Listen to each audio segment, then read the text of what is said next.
Olá, sou a Viviates. Eu sou a Vanessa Faustino, Somos fundadoras do Guia de Mães Desesperadas. um aplicativo que está dentro do Android e do iOS, e estamos aqui na TV Relacionamento. Ó.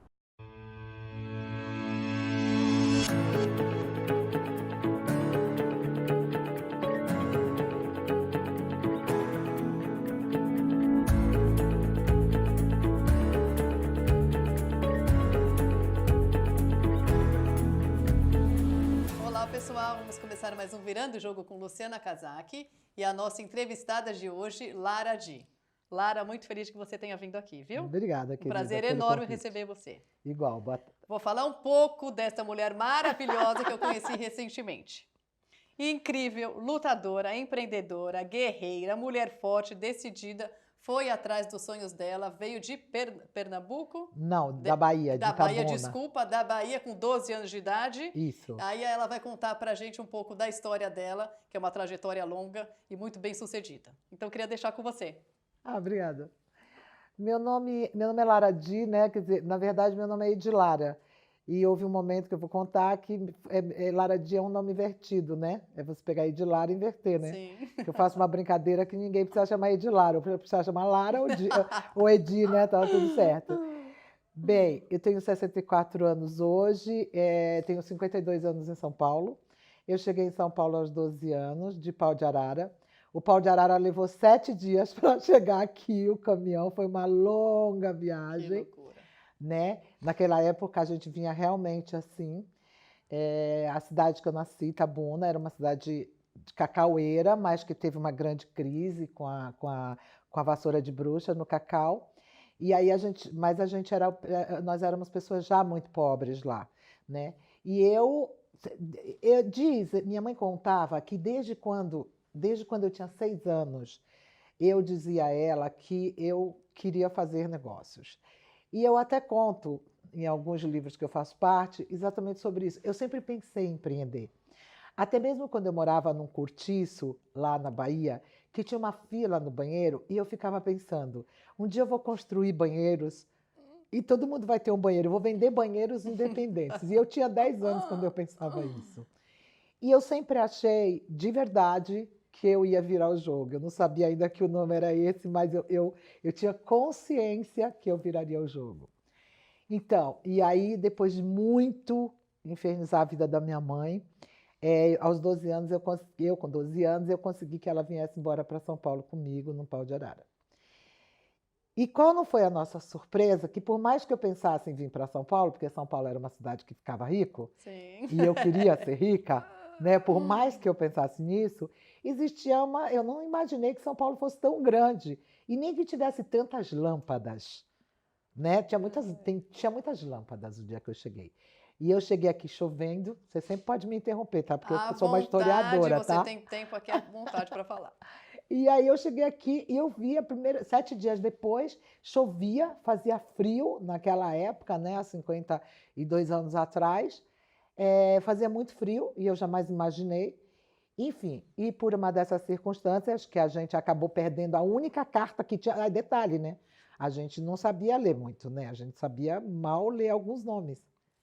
E a gente acabou indo morar na rua por uma semana e foi uma coisa bem complicada, bem difícil. Mas aí eu detectei que na Redondeza existia uma Casa do Norte. E eu fui falar com essa pessoa da Casa do Norte, que a gente estava com fome, que eu precisava de alguma coisa, que eu estava com a minha mãe. Quer dizer, eu sempre tive essa atitude, né, que tenho, né, na minha vida de ir atrás, de procurar, de perguntar. Eu não sabia muito, eu não sabia nada, mas eu fui perguntar. E não foi a minha sorte, né, que ele me deu também um emprego, também um trabalho, me deu comida, me deu trabalho para mim e para minha mãe. E aí começa, né, a minha história em São Paulo. Eu digo para ele que eu vou para Santo André. Eu tinha o nome, mas eu não sabia ir. E aí eu fico muito amiga desse senhor, dono dessa Casa do Norte. E ele nos leva para trabalhar na Casa do Norte de Santo André, eu e a minha mãe. E ele nos arranja um emprego na casa de uma francesa. Na época, a Ródia tinha vindo para o Brasil. Eu creio que a Ródia foi uma das primeiras multinacionais do Brasil. Tá. E esse casal, Madame Bruel com seu marido, ele era vice-presidente da Ródia, eles tinham vários funcionários e esse senhor, seu José, pediu para arrumar um emprego para mim e para minha mãe. Eles arrumaram gentilmente, ela arrumou gentilmente em atendimento a ele, atendendo ele. Porque, na verdade, Madame Bruel já tinha 6 funcionários de casa e ela não precisava disso, mas ela colocou minha mãe como ajudante e me colocou como ajudante de babá. Então, isso aí eu me chamava Edilara, né? E aí eu fui ser ajudante de babá. Aí, o que aconteceu? Muito pouco tempo depois, a babá oficial, né? Essa moça, ela tinha um problema comigo. Ela não gostava de mim, entendeu? Porque eu era muito enxerida, e eu era mesmo. Uma menina com 12 anos não sabia nada, mas eu era enxerida, porque era uma casa linda, enorme, eu nunca tinha visto tudo aquilo. E ela me deu um trabalho para fazer que ela detestava fazer na parte da tarde, que era quando as crianças iam para a escola, que era arrumar o closet da madame. Mas, nossa, aí eu encontrei meu mundo. Foi a sua realização. Aí foi minha realização. Eu transformei o closet da madame em um closet muito organizado e a madame queria saber, então, Quem que estava cuidando. Quem que estava cuidando. E essa moça disse à madame o seguinte: madame, essa garota que mexe em tudo que está cuidando.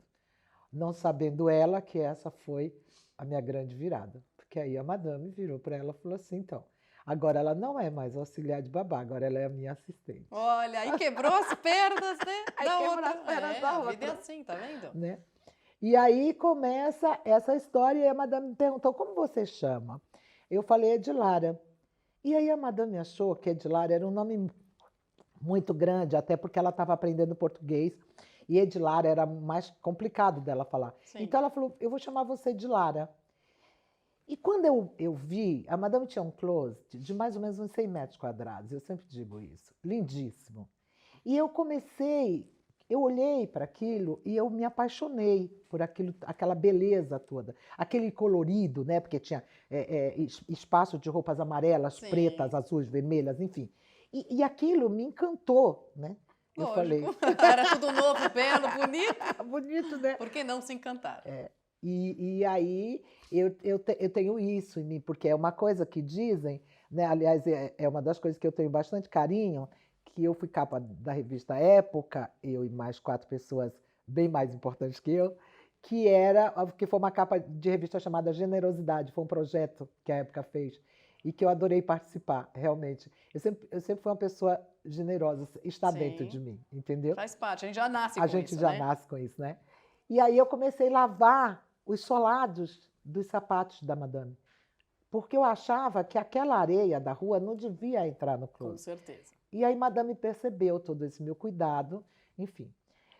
Eu fiquei nesse trabalho com a madame 3 anos para 4 anos, fui para a escola me alfabetizar, fui fazer o primário, e aí também, e aí a madame achava que eu era uma pessoa muito bonita, e ela assistia a televisão no Brasil, e a gente tinha pouca televisão, para você ter uma ideia, na época, a televisão ainda era na Tupi, TV Tupi, né? E aí a madame disse, você é muito mais bonita do que um monte de gente que eu vejo por aí, e você vai ser chacrete, porque você é linda para ser chacrete. Lógico, tem que aproveitar mesmo, né? Tem que botar a cara para bater. Virei chacrete. Nunca imaginou que isso um dia fosse acontecer com você? Nunca imaginei que isso fosse um dia acontecer comigo, mas era mais ou menos assim, você tem uma coisa aqui, um valor aqui, você vai ter 4 valores aqui, e aí você vai atrás. Lógico. E eu comecei a aprender muita coisa, né? Eu tenho essa característica de gostar de aprender até hoje. Até hoje. Isso nasceu com você, vai morrer com você. Vai morrer comigo, né? E então eu fui ser chacrete, depois eu fui passista, dancei no Bolinha, enfim. Mas em toda essa minha carreira de passista, de chacrete, de bolete, de dançarina, eu sempre percebi que eu era uma pessoa de empreender. Sim. Eu percebia que eu não trabalharia para ninguém. Eu percebia que eu criaria as coisas. Muito cedo eu comecei com Você isso. tinha capacidade para isso e você se sentia, né, capaz para fazer as coisas. Eu Não queria ser mandada. eu nunca sonhei em ser mandada. Não Eu queria nunca ser sonhei em mandada. ser em ser assim, Sim. vou fazer isso, vou trabalhar para alguém, vou trabalhar não sei. Não, eu sempre pensei, eu vou ganhar, eu vou fazer, eu vou criar, eu vou fazer, né? Hoje o que a gente chama de empreendedorismo, né? Sim. E que assim, eu acho que é uma coisa que está dentro da gente. A gente nasce de verdade, a gente nasce empreendedor, não há como. É verdade. Hoje, aos 64 anos, eu não consigo imaginar. Eu tive, pela primeira vez na minha vida, houve uma época que eu tive um chefe, 4 anos, e fiz uma grande carreira em uma determinada empresa. E no auge, assim, eu falei: tô fora, passe bem. Não é isso que eu quero Não para é mim. isso que eu quero para mim. Você não vai dizer para mim o que eu faço, entendeu? Exatamente. Né? Tem gente que não consegue ser mandada, Você não controlada. consegue ser controlado, Não você não adianta, consegue ser nasce da mandado. pessoa, Né? não É tem inerente jeito. a você, É. né? É uma coisa. E como eu tenho uma amiga, ela fala que eu fui a primeira Uber do Brasil. E aí eu falava, né? E eu começo, então, não só dançar em programa de televisão, dançar em show de passista, mas também a criar coisas, né? E aí eu compro meu primeiro carro, né? Com um carnê Ai. enorme, desse tamanho, em trocentas parcelas. Para pagar. Aí tinha que Para resolver como pagar. pagar ele. Mas antes de Você antes de já comprar, tinha eu já pensado. tinha pensado. E eu virei uma Uber, né? Das outras meninas que dançavam. Eu ia buscá-las em casa, levá-las de volta. Mas aí eu também comecei a tomar conta do dinheiro delas, a administrar, porque aí eu ia ao banco, eu fazia as coisas. Eu sou muito metódica por natureza. Sim. Eu sempre fui muito Certinho, certinha, correto. muito metódica, né? Eu não bebia, eu não fumava, entendeu? Né? Então, tá. E aí Começou a fazer Uber com as amigas, então você comecei a pagava as fazer parcelas Uber do carro com meu dando Uber, carona, buscando e levando buscando e elas. levando elas, e aí administrando O o dinheiro dinheiro de todas. delas. E aí esses empresários começaram a pedir para eu trazer o cheque para eles, e aí eu comecei a pedir para ganhar alguma coisa. Sim. E assim, e eu sempre fui E uma assim. coisa leva a outra, Uma né? coisa leva a outra, né, Lu? E o Uma coisa- universo E conspira a seu universo favor. A vida é isso. E ali, e eu percebia, de fato eu percebia, eu nunca neguei isso, que as pessoas falam, nossa, como você samba, Lara, nossa, você... Não, gente, só engano, entendeu? Porque eu realmente não tinha talento, eu não tinha talento para aquilo, eu não nasci para ser artista. Eu sempre disse. Teve uma vez que eu fui gravar um programa muito famoso, e o programa demorou muito para eu gravar. E eu falei, gente, coitada dessa moça que está gravando aí, porque assim, quantas horas ela está aqui para fazer esse programa? Sim. E, assim, eu não queria ser ela, Sim. com todo o sucesso dela, né? Eu não tenho paciência, né? Cada um no seu, né? Cada no seu um quadrado. no seu não tem quadrado, jeito. né? E aí, e daí eu crio, né? Daí eu entrei num processo, Luciana, que eu via, quando eu saía dos shows de madrugada, tal, eu via as mulheres saindo da noite, ou porque fossem trabalhar, ou porque fossem passear, enfim, com seus vestidos de brilho, e meio que estava amanhecendo, e aquilo não era legal, entendeu? Eu não achava legal, eu achava que não tinha que ter cara de noite, que já era dia, Sim. né? Aí E você aí, criou mais lá? uma vez, eu criei a Delara. Delara. Ê, mulher empreendedora essa, meu Deus Aí do eu céu. crio uma grife, né, de roupas que eu fazia double, né? Eu fazia ela de um lado com brilho e de outro lado sem brilho. À noite sai com brilho, de dia O povo virava do avesso. virava do avesso. Foi um grande sucesso. Foi Imagino. um grande sucesso. A gente teve 4 lojas no Brasil inteiro. A gente vendia 10 mil peças de roupa. Eu Nossa, tenho uma que grande loucura. amiga que hoje mora na França, muito comercial, minha grande amiga Diva Pavese, que ela foi a comercial. Outra minha amiga também fantástica, que é a Silvia Paulista, que foi a comercial. Eu sei dizer para você que todas as lojas de São Paulo, Rio de Janeiro, Bahia e Goiânia tinham a roupa da Delara. Olha, que bárbaro. Foi um sucesso Gente, também. que sucesso. Bem, e aí... Você é uma mulher de luz, né? Eu acho que eu conheci você é uma pessoa maravilhosa, que transmite paz, luz, ativa. Não tinha por que dar errado. Eu tenho certeza. Quando a gente, Obrigada. é verdade, mas quando a gente quer muito uma coisa, e você colocou na sua cabeça quando você veio para São Paulo, mãe, vou ser rica. Você palavras suas para É. mim, vou ser rica. Então, quando a gente coloca Não uma tinha coisa na como. cabeça, não tinha como você não conseguir o que você queria. É, Era impossível. Você não ia sossegar enquanto você não conseguisse É. alcançar seus sonhos. Era meus sonhos, meus É dentro de você, isso faz parte de você. É, Não é uma- todo mundo que tem isso, né? Uma vez, uma dessas pessoas que eu trabalhava de doméstica, na era que eu era doméstica, veio me mostrar São Paulo, né? Porque quando eu cheguei eu não conhecia São Paulo, então veio me mostrar na época a Praça da República, não sei o que lá. E aí me mostraram o Círculo Italiano, o edifício Itália, e ela olhou, eu olhei para cima, né? Eu nunca tinha visto um prédio tão alto, e ela falou assim para mim: lá em cima tem um restaurante chiquérrimo, mas só é para rico. E eu falei: que bom, porque um dia eu vou É ficar pra mim. comendo aí. Ela falou: você é louca, você nunca vai entrar. Tornou-se um desafio na minha vida. Eu fiz Lógico. algumas coisas lá, alguns eventos e, enfim. Né? E aí, é aquela. Conseguiu jantar, Eu acho que a almoçar. resiliência Sim. é uma das características também da minha personalidade, né? Eu sou resiliente. Sim. Eu tenho foco e a resiliência, né? Sou um ser humano resiliente Sim. Aí você conseguiu o que você quis. às dificuldades. É. Bem, aí, né, com esse papo, a gente, né, vive em um país lindo e tal, mas cheio de crises, não sei o que lá, e a gente já atravessou algumas, né? E aí a gente atravessa uma crise no Rio de Janeiro. Nessa época eu morava no Rio de Janeiro, eu já tinha me casado, já tinha filhos. Aí eu morava no Rio de Janeiro e que é uma coisa que eu quero dizer, né? Eu tive meus filhos como mãe solteira. E eu sempre pensei o seguinte, né? Quando eu começo a compreender, quando eu começo a aprender com a madame, eu começo a aprender o seguinte: só tem uma forma de eu sair desta situação, é culturalmente, é se eu aprender. E aí eu fui tentando estudar. Lá na frente vocês vão entender por quê. Eu fui tentando estudar, mas vários fatos aconteciam. Né? Eu era Sim. muito pobre, eu precisava do dinheiro para sobreviver. Eu compro um terreno, eu faço um barraco, literalmente um barraco, e aí eu não tenho mais o dinheiro, aí eu não posso ir para a escola, porque eu durmo num emprego, e assim sucessivamente.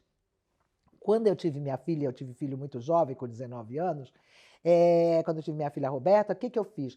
Ali foi um divisor de águas na minha vida. Se eu já pensava, antes eu pensava que eu seria rica, que eu teria dinheiro porque eu queria ser rica, aquela hora que eu pego aquela criança no colo, ali para mim foi um divisor de águas, porque eu disse: a partir daqui, deste momento, você não vai passar o que eu passei. Eu juro. E quando eu juro, Acabou. eu sou meio a Scarlett O'Hara no filme filho. E o Vento Levou, entendeu? Eu sou meio a Scarlett O'Hara no filme E o uai. Vento Levou. Tá certo. Aí, a partir daqui, você não vai viver. Responsabilidade sua, Você total e absoluta, é com o minha. neném no colo. É minha. Tem que fazer de tudo E a pra- partir daqui não tem brincadeira mais. Nem se eu, né, se eu cometi um erro, se não importa porque, a Sim. partir daqui essa coisa vai ser muito séria. E ali foi uma grande virada de jogo, Sim. né? Mais A minha- uma virada mais de uma jogo. virada de jogo. Quando eu me caso, vou para o Rio de Janeiro e tal, e aí eu tenho 2 filhos. E no Rio de Janeiro eu fiz a Delara, e aí vem a crise das confecções cariocas, e eu faço um outro negócio. Aí eu viro. Aí eu falei assim: se eu, na minha nova vida, né, que me casei bem e tal, então eu aprendi, eu sempre observei muito, eu aprendi o que eram bons imóveis, o que era uma pedra, o que era um piso, o que era uma madeira, o que era uma boa porta, né, porque aí também eu tinha Mas um teve uma belíssimo escola, né? apartamento, né? Tive uma escola, né? E fui aprendendo, né? E com meu marido, né? Tal. Então, o que aconteceu? Na medida em que o meu marido teve uma crise, mas eu não pensei 2 vezes. Eu entrei numa imobiliária elegantérrima que existia, Já começou a trabalhar. falei: vou ser corretora de imóveis. Acabou. A senhora sabe ser? Falei: não, eu não sei, mas Aprendo eu já." aprendo já. Basta querer. Essa pessoa é viva até hoje, mora em Fortaleza e é um grande amigo. Eu olhei para ele era o gerente. Ele falou assim: mas você vai aprender em 2 dias, eu acho. E realmente, uma Aprendeu. semana depois, eu tinha vendido um Olha apartamento, que maravilha. que é um dos grandes orgulhos que eu tenho de ser corretora de imóveis. Durante anos eu fui corretora de imóveis, eu sou corretora de imóveis e eu serei corretora de imóveis a vida inteira. Isto é uma coisa Uma dentro paixão de sua, mim, então. uma paixão Sim. minha, porque eu tenho muita crença em imóveis. Sim. Fiquei muitos anos em imóveis no Brasil. quando foi em 95, 98 por aí, eu conheço uma pessoa que me fala sobre apartamentos nos Estados Unidos. Lá vou eu vender apartamento na Flórida. Virei de novo. Saio de vender apartamento no Brasil. No Brasil foi para fora. Fui para vender apartamento nos Estados Unidos, que eu vendo até hoje. Tá. Isso é uma coisa que está em mim. Sim. Né? Eu tenho uma clientela e tal, e tal, e tal. Tá. E vender apartamento, você pode fazer outras coisas à parte, junto Exatamente. com isso que não Que atrapalha em aí, nada. isso, né? Que tem essa parte. Quando eu voltei para São Paulo, né? E aí quando meus filhos se formaram, né? Porque existe, né? Eu sempre digo que a Lara Di tem duas características distintas de trabalho. Eu tenho o meu trabalho, né? De vender imóveis na Flórida, não sei o que, não sei o quê. E eu tenho o meu trabalho social, que eu já faço há 20 anos, né? Ah, ia falar, você tem uma ONG, não é isso? É, Então a gente conta pra tem um gente da ONG. instituto, né? É. Tá. Na verdade, aos 40 anos, 42 anos, eu começo a trabalhar, eu começo a perceber que eu sempre tive muito foco nas mulheres. Exatamente porque eu venho da comunidade, Sim. né? Então, eu via todas essas coisas que as mulheres passavam.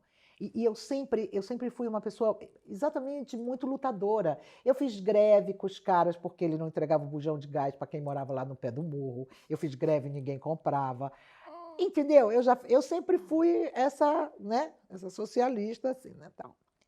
E aí a gente começa a fazer um trabalho com as mulheres de rua e, posteriormente, a gente vem fazendo um trabalho que é o Instituto Beleza e Cidadania, que é um trabalho que a gente faz de capacitação de mulheres na área de beleza, né? Então, em várias coisas que envolvem beleza. Eu utilizo a ferramenta da beleza como resgate humano para essas pessoas, né? Eu trabalho hoje uma palavra muito batida, essa coisa da autoestima, mas eu trabalho Que é muito autoestima, importante. mas que é muito importante, Nossa, exatamente. é primordial. Eu trabalho autoestima, eu trabalho junto com elas, tudo junto com o que elas querem, né? A inclusão, né? A cidadania, os direitos, como eu digo, a beleza, ela começa em quando a gente acorda, a Sim. gente acordar, a gente olhar para a gente tomar um banho e a gente